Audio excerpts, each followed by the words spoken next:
विजय वडेट्टीवार साहेबांना हे कळायला पाहिजे की महाविकास आघाडीचे सरकार आणि त्याच्यापूर्वीचे सरकार यांनी कधीही ओबीसीला न्याय दिला नाही।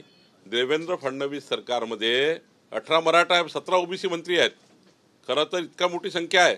जरा वडेट्टीवारजी आतापर्यंतच्या मंत्रिमंडळात दाखवा कधी विजयंतीला न्याय मिळाला का। आज आमचे राम शिंदे सभापती आहेत विधान परिषदेचे, आमचे दत्तमामा भरणे मंत्री आहेत। खरा न्याय ओबीसींना भारतीय जनता पार्टी आणि आमच्या सरकारने दिला आहे।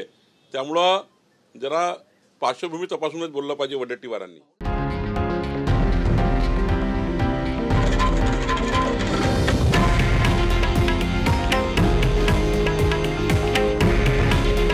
हे आहे देशातील नंबर 1 न्यूज नेटवर्क आणि आपण पाहत आहात TV9 मराठी। काळजी तुमची, हित महाराष्ट्राचं।